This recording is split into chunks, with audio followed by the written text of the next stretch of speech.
Assalamualaikum warahmatullahi wabarakatuh. Perkenalkan, saya Karisma Inzia Montina dari kelompok 4 kelas MBS 6H akan mempresentasikan terkait dengan bisnis plan dari usaha kami, yakni Mojik Biftov.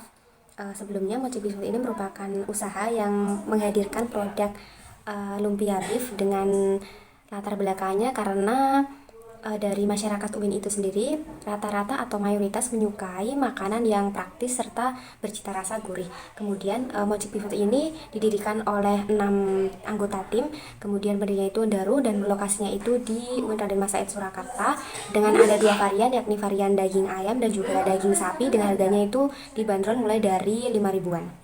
Sebelum menjalankan bisnis Mojik Biftov ini, terlebih dahulu melakukan analisa strategis. Yang pertama itu terkait dengan analisa internal, meliputi sumber daya dan juga kapabilitas, di mana menghadirkan produk lumpia beef dengan kualitas yang bagus melalui pemilihan bahan baku yang berkualitas tinggi. Kemudian terkait dengan sumber daya manusia, usaha Mojik Biftov ini dijalankan oleh 6 tim, di mana masing-masing timnya itu atau anggota itu sudah berpengalaman di bidang kuliner. Kemudian terkait dengan teknologi dan produksi yang sesuai dengan SOP atau standar operasional prosedur. Kemudian terkait dengan aspek struktur organisasi di Mojik Biftov itu sendiri dibagi antara beberapa divisi, ada bagian pemasaran, produksi, operasional, dan juga keuangan. Kemudian terkait dengan aspek keuangan, jadi keuangan ini sangat riskan, maka dari itu untuk modal usaha ini dijalankan modal bersama dan juga investor.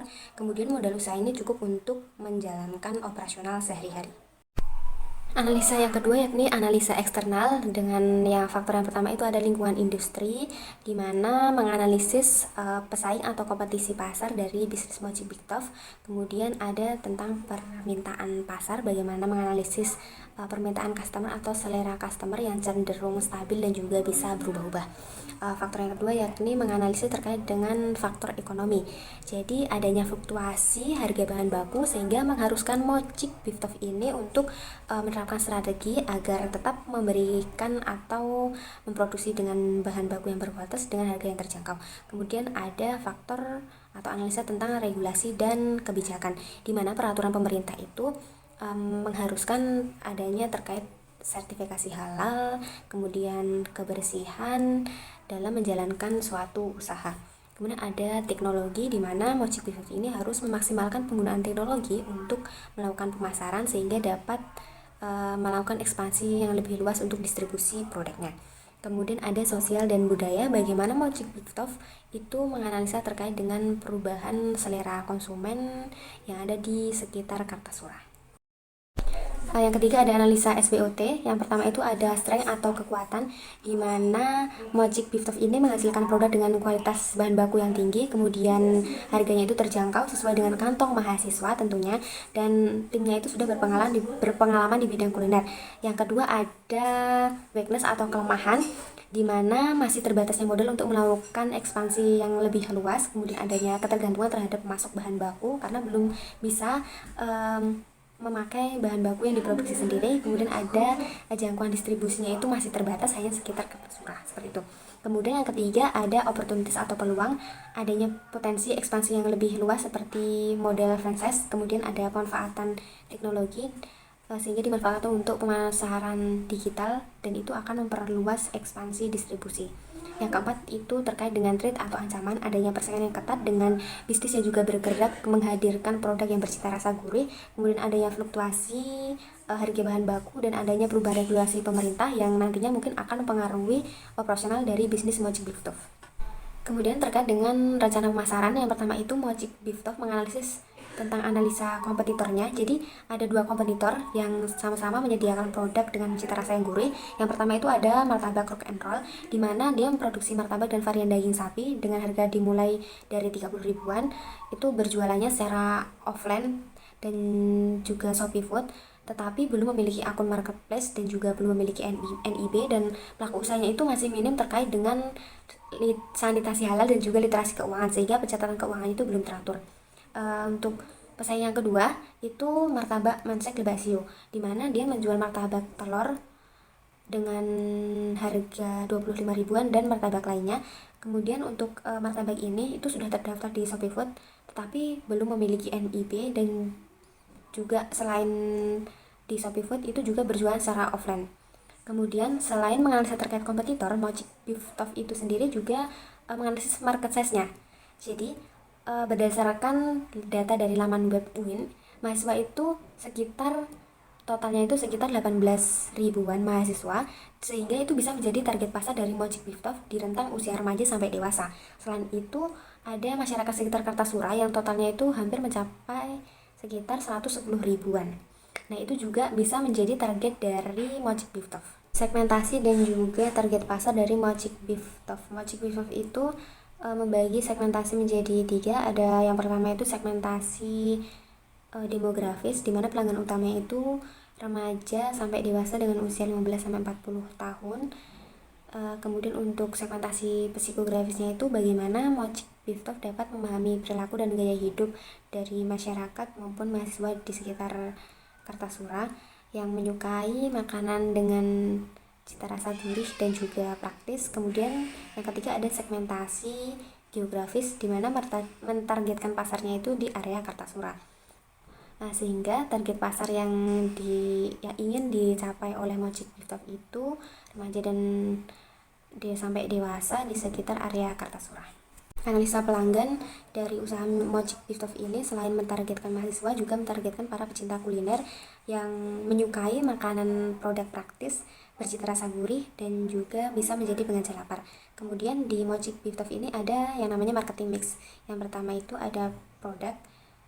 Mojik Biftov ini menghadirkan produk lumpia beef dengan kualitas yang tinggi, kemudian usaha yang sudah memiliki NIB, sertifikat halal MUI, dan di bisnis ini ada 2 varian, yakni varian daging ayam dan juga daging sapi, dengan harganya itu mulai 5 ribuan. Kemudian untuk menarik para pelanggan itu menggunakan packaging yang menarik juga.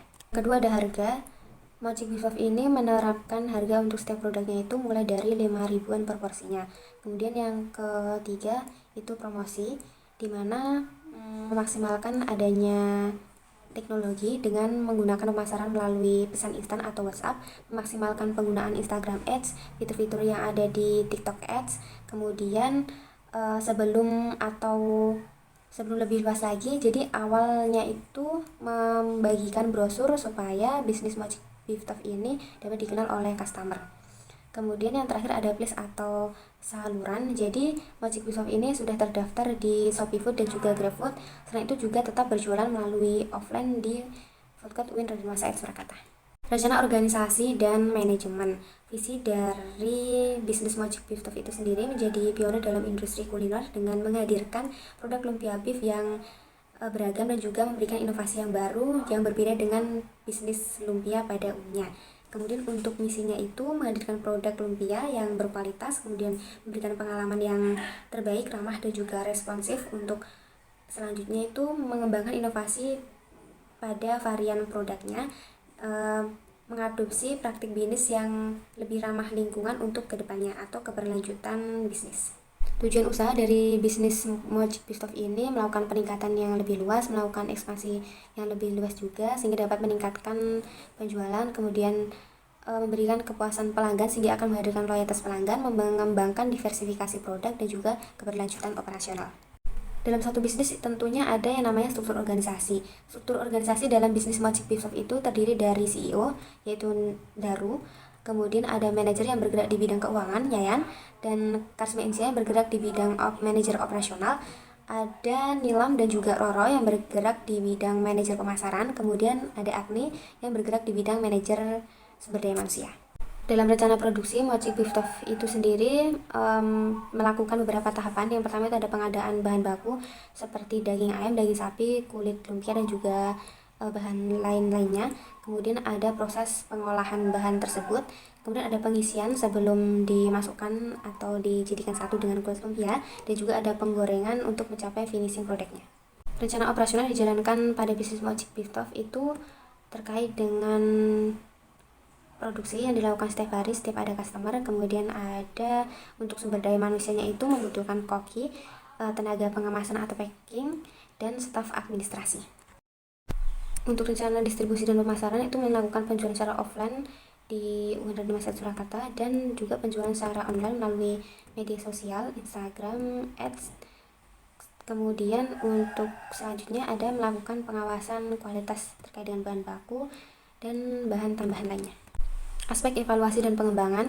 Jadi sebulan sekali Mochi Beef itu mengadakan evaluasi terkait dengan tren pasar yang berkaitan dengan permintaan pasar dari customer, di mana kita menganalisis atau mengevaluasi bagaimana selera konsumen, kemudian apa produk yang dibutuhkan konsumen, varian rasa apa, seperti itu. Rencana keuangan pada bisnis Mochi Beef Tof untuk modal kerjanya itu sebesar 4 juta dengan rincian biaya peralatan dan juga gerobak. Kemudian ada analisis biaya bahan baku, itu perharinya itu menghabiskan 91.500 dan untuk satu bulannya itu sejumlah 3.300.000 untuk biaya bahan baku. Kemudian ada 2 bahan baku lagi, yakni smoked beef ayam dan juga smoked beef sapi dengan total 7.800.000 dan ada analisis BOP, satu harinya itu menghabiskan BOP sebesar 46.000 dan untuk satu bulannya itu 1.380.000. Untuk harga jual dari satu produk lumpia beef varian ayam itu dibanderol dengan harga 5.000 dengan laba yang diinginkan itu 1.125. Untuk lumpia beef varian sapi itu dibanderolnya dengan harga 6.500 dengan laba yang diinginkan sebesar 1.425. Sehingga untuk pendapatan bersih perharinya itu mencapai 127.500 dan untuk pendapatan bersih per bulannya itu 3.825, sedangkan untuk pendapatan bersih per tahunnya itu 45.900, sehingga dapat balik modal atau payback periodnya itu 3 tahun 4 bulan. Dan untuk hitungan BEP rupiah varian ayamnya itu 1.333 per bulannya, dan untuk BEP rupiah sapi itu 1.234 per bulannya. Bisnis model kanvas dari Mochi Beef Tof itu yang pertama terkait dengan aspek partner, di mana Mochi Beef Tof itu berpartner dengan pasok bahan baku, kemudian bekerja sama dengan bisnisnya juga bergerak di bidang kuliner seperti kafe, restoran, kemudian menggait juga influencer dan blogger untuk promosi. Selanjutnya ada key activities, di mana melakukan pengembangan dan produksi secara berkala, pemasaran dan distribusi yang meluas dengan melakukan ekspansi yang lebih luas sehingga akan meningkatkan penjualan. Kemudian ada key resort yang berkaitan dengan sumber daya, di mana tim produksi terus dilatih dan menggunakan atau menghadirkan resep dan teknik yang terus berkembang. Kemudian ada pemanfaatan platform pemasaran dan juga penjualan yang maksimal. Aspek selanjutnya terkait value proposition. Jadi lumpia beef ini belum ada di sekitar kampus Unraden Masaid Surakarta, dan selanjutnya menggunakan kemasan atau packaging yang menarik customer. Aspek yang selanjutnya itu terkait dengan customer relationship. Jadi bekerja sama atau melakukan interaksi yang aktif, baik itu secara langsung ataupun tidak langsung dengan customer, yang dalam artian bisa melakukan interaksi secara online melalui media sosial dan juga offline melalui outline ketika melakukan pembelian langsung, dan memberikan konten edukasi dan juga promosi agar menarik customer. Selanjutnya ada channel, di mana selain bekerja sama dengan restoran dan kafe, ada juga bekerjasama dengan toko-toko dan juga pasar modern. Kemudian penjualan itu dilakukan secara online dan offline, dan juga mengikuti bazar atau event kuliner seperti itu. Aspek selanjutnya yaitu customer segment, jadi mentargetkan mahasiswa, masyarakat sekitar, dan juga pecinta kuliner makanan praktis dan bercita rasa gurih. Untuk aspek cost structure-nya itu mengeluarkan biaya untuk biaya bahan baku, biaya pemasaran distribusi, dan biaya untuk pengembangan. Selanjutnya ada revenue stream, penjualan produk langsung Mochi Beef Tof, kemudian ada penjualan dengan paket atau dalam promosi khusus, dan juga kerjasama dengan kafe dan restoran. Sekian presentasi dari saya, apabila ada kurang dan lebihnya mohon maaf. Wassalamualaikum warahmatullahi wabarakatuh.